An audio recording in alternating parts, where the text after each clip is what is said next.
Welcome back to the English Playbook. I'm David, and I'm here with my amazing co-host, Sarah. Sarah, how's it going today? Hey, David. I'm doing fantastic, and I'm genuinely excited about today's episode because we're tackling something that literally keeps me up at night sometimes. Oh no, what's that? That horrifying moment when you run into someone you've met before, they clearly remember you, they're being super friendly, and your brain just makes wishing sound, completely blanks on their name. Oh man, the secondhand embarrassment is real. But you know what? This happens to absolutely everyone, even native English speakers. So if you're learning English and this has happened to you, don't worry, you're in very good company.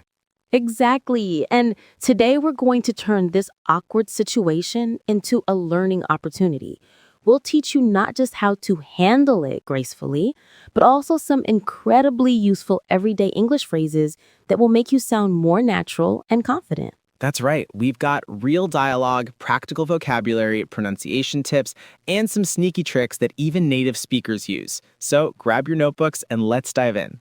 Before we jump into our dialogue, let me paint you a picture. Imagine you're walking down the street, maybe heading to work or running errands, and suddenly you hear someone call your name. You turn around and see someone walking toward you with a big smile. They clearly know you. They remember meeting you, but in that split second, your mind goes completely blank. What's their name? Where did you meet them? Your heart starts beating faster, your palms get sweaty, and you're thinking, please don't ask me to introduce you to someone else. Sarah, you're giving me anxiety just describing it. But this is exactly the situation we're going to explore today. Let's listen to how two people handle this scenario. All right, we're going to play this conversation at normal speed first. Don't worry if you don't catch everything, that's completely normal. Just try to get the general idea of what's happening. Give it a listen and try to spot when the conversation gets a little awkward. Here we go. Nick, how's it going? Oh, hey! What are you doing in this neighborhood? Do you live around here? Actually, my office is right around the corner. It was great to meet you last week at the conference. I really enjoyed our conversation about foreign investment. Yeah, it was really interesting. I'm in a bit of a hurry, but here's my card. We should definitely meet up again and continue our discussion. Sure, you still have my contact details, right? You know what? This is really embarrassing, but your name has just slipped my mind. Can you remind me? Sure, my name is Nick Potterson. Don't worry about it. It happens to me all the time. I'm terrible with names too. Okay, so did you catch that awkward moment?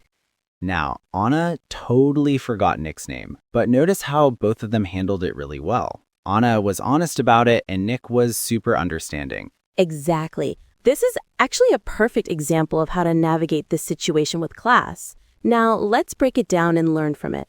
Let's start with some key phrases that you absolutely need to know. Our first one is in a bit of a hurry.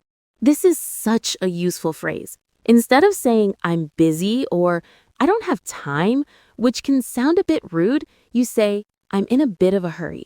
It's polite but clear. Right. Let me give you some examples of how to use this. I'm in a bit of a hurry, but I wanted to say hi. Sorry, I can't chat long. I'm in a bit of a hurry. I'm in a bit of a hurry, so let's schedule a proper catch-up soon. Perfect. Now, the next phrase is contact details. This is essential business English vocabulary.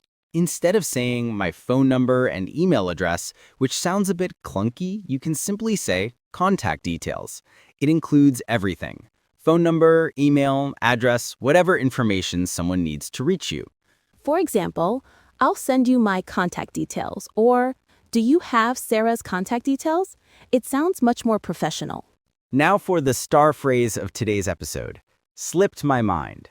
This is brilliant because it's a gentle way to say you forgot something. Instead of just saying, I forgot, which can sound harsh, slipped my mind implies it was accidental. It's like your brain is a slippery surface and the information just slid off. Here are some examples. Sorry I missed our meeting. It completely slipped my mind. I was supposed to call you yesterday, but it slipped my mind. Your birthday slipped my mind. I'm so sorry. And here's a pro tip for pronunciation.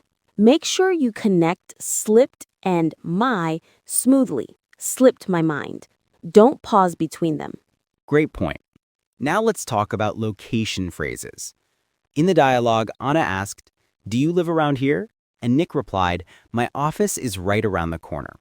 These location phrases are super common in everyday English. Around here means near where you are right now. Around the corner means on the next street. And around there, when you're talking about a different location. For example, is there a coffee shop around here? Or there's a great restaurant right around the corner from my apartment. And one more essential phrase, terrible with. Nick said, "I'm terrible with names." This sounds much more natural than saying, "I'm bad at names." You can use this pattern with lots of things. I'm terrible with directions. You always get lost. I'm terrible with numbers. Math isn't your strength. Or I'm terrible with technology. Computers confuse you.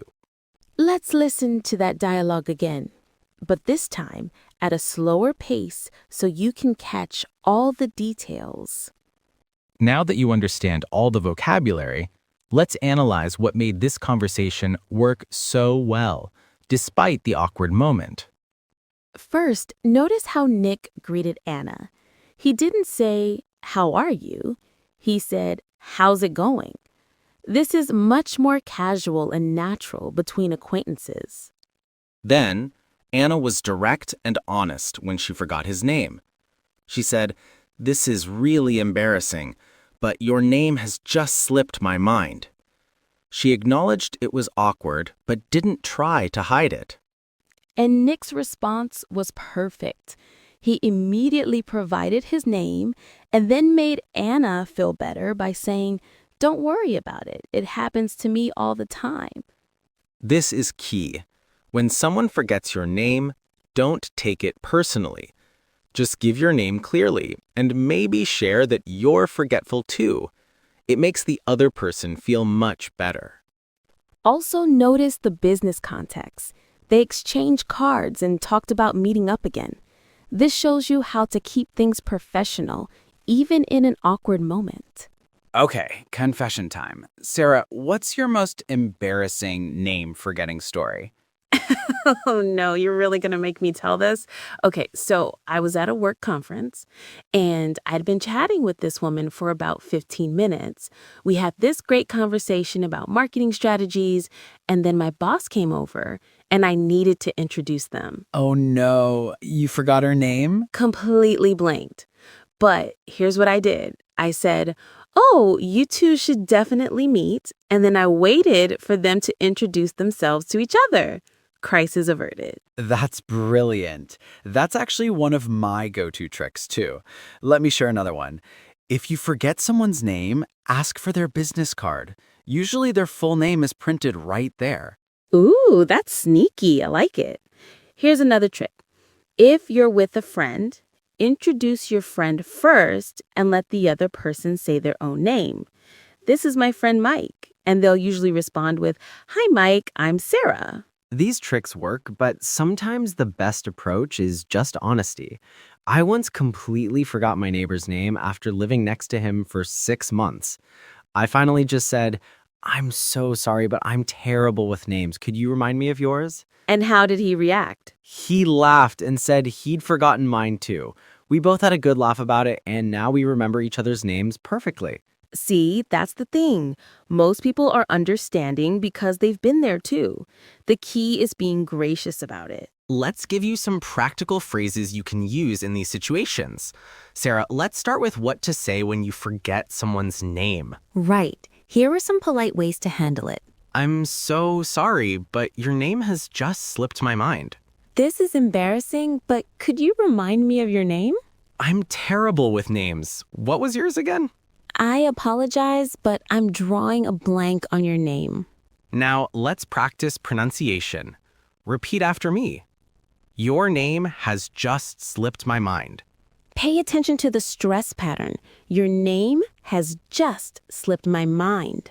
The stress words are higher and clearer. Now, what if someone forgets your name? Here are some gracious responses. No worries, it's Sarah. Don't worry about it. I'm David. It happens. I'm Sarah Johnson.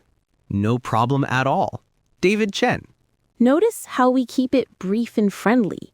We don't make a big deal out of it. And here's a bonus tip. If you have a difficult name to pronounce or remember, help people out. I always say, I'm David Chen, Chen, like the tea. That's smart. I do something similar. I'm Sarah with an H at the end. It helps people remember. Let's talk about the cultural aspect of this situation. In English-speaking cultures, forgetting someone's name is generally considered a minor social mistake, not a major offense. Exactly. It's seen as human and relatable. Most people have been in the same situation, so they're usually very understanding. But the key is how you handle it. Being honest and apologetic, like Anna did in our dialogue, is much better than trying to avoid using their name or making excuses. Right. And in business situations, like the one we heard, it's completely normal to exchange cards and contact details. Don't feel like you're being pushy. It's expected. Also, notice how they talked about meeting up again. In English-speaking business cultures, it's common to suggest future meetings even if you don't have concrete plans yet. It's a way of being polite and showing interest. One more cultural note. Saying you're terrible with names or terrible with faces is a socially acceptable way to excuse memory lapses. It's not seen as a serious character flaw. Let's quickly review our key vocabulary before we wrap up. In a bit of a hurry, politely saying you don't have much time. Contact details, professional way to say phone number, email, etc. Slip my mind, gentle way to say you forgot something. Around here, there, or the corner. Location phrases for nearby places. Terrible with, natural way to say you're not good at something. Now let's do a quick practice scenario.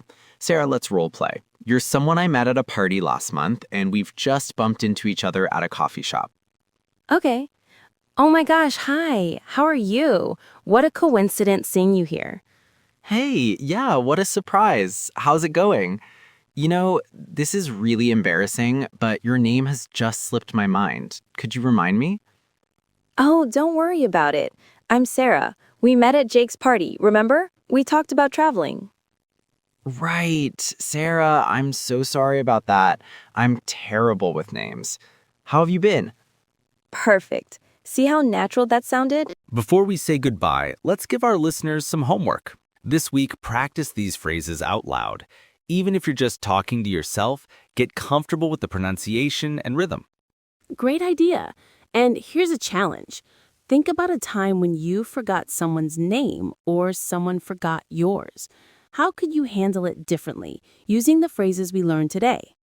Remember, forgetting names is universal. Even native speakers do it all the time.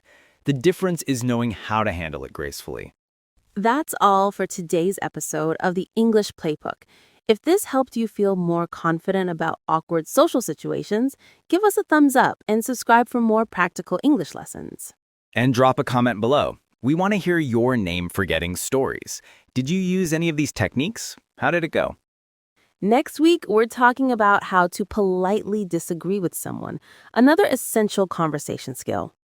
Until then, keep playing with English, and remember, mistakes are just learning opportunities in disguise. See you next time. Bye, everyone.